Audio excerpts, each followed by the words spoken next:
Hi, I'm Brent, and in this video I'm going to be talking about the second phase of the life cycle of an order, the second of three. The first one we went over in a separate video, and that's getting the order onto VenBooks in the first place. Phase two, what we're going to be talking about here, is where we wait for the signing to occur and we come back and complete the order here on VenBooks. And then phase three, which we'll talk about in a separate video, is waiting for the payment to arrive and what to do when you receive it. So, first thing you want to do when you get back from a signing, or later on that evening, or as soon as possible, you're going to find the order on your open orders here.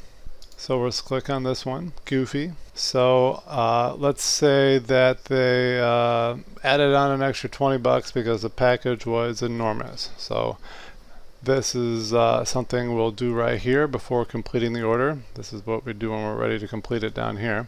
So we're going to edit the order first, and we can change the fee right here, but we can also change it right here as well. Need to change. And we'll make that 145. And then I would always make a note,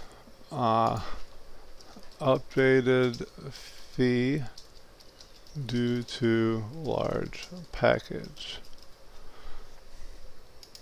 You can see here it logged the change already, and then that's what we just added, just so you know why this won't match the confirmation document, the original confirmation document got, if they don't send you a new one with the updated fee.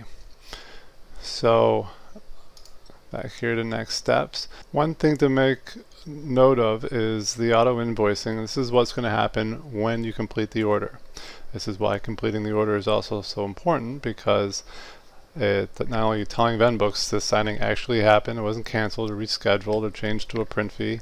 You're also, there's an invoicing action to be taken, like one being scheduled with a consolidated invoice to go out at the end of the month, for example, or an invoice to go out right away. This is going to trigger that by completing the order.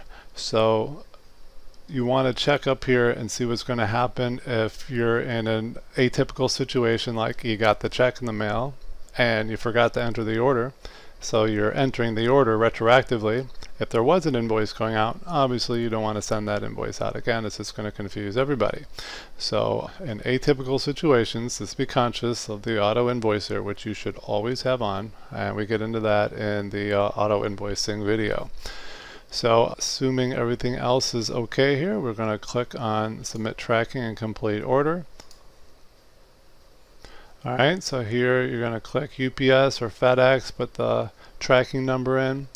If you enter the wrong number of digits, it'll tell you. We're just going to click Other. You would use that for fax only, or for another situation where you're not using a shipper. You have an opportunity here to add notes. We could have added that justification for that extra $20 here. It goes to the same place, into that notes logger. Anyway, when you're ready, you click Complete Order. It's going to make sure confirm those items. Click Confirm, and now it's completed. So it's going to throw you this reminder here to log your expenses. If you've seen this once or twice, you don't need any more. You just click this. I'll never show it again. So we'll say gotcha.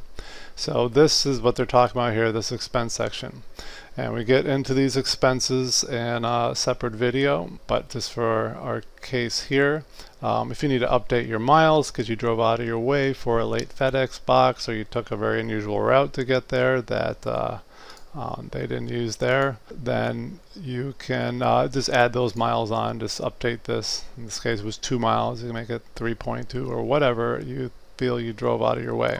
And number of pages printed, if you do your accounting like you do your supplies for your office, like you do your car, and use 5 cents typical. I think we had default of 4 cents here. You would put the number of pages you printed in here. Granted, you can do this at any time. You can do this when you first enter the order. This is not a post completion only step.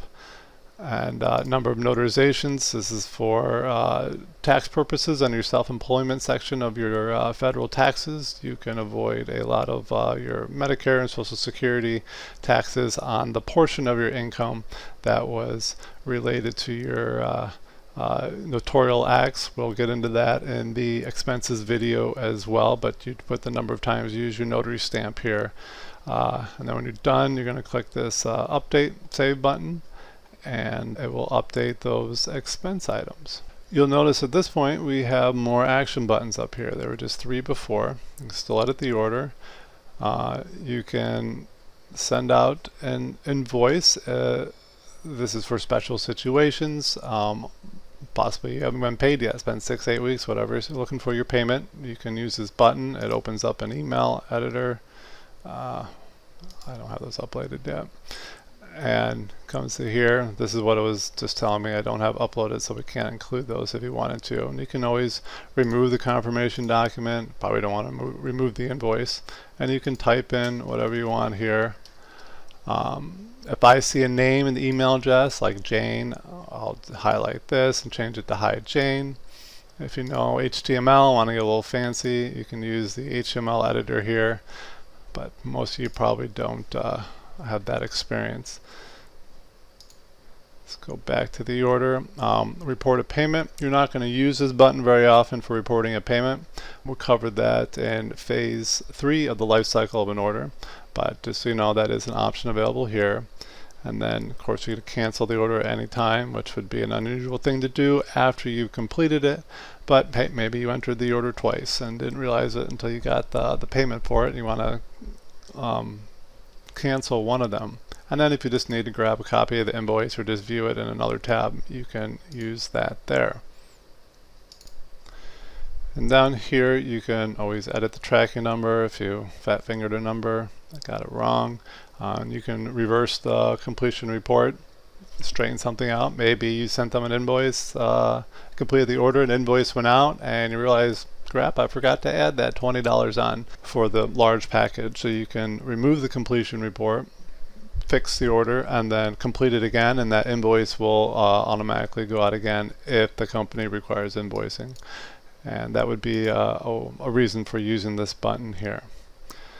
Otherwise, I believe that is the basic understanding of phase 2 of the life cycle of an order. Next video, we'll be getting into phase 3, waiting for the payment to arrive and what to do when you get it.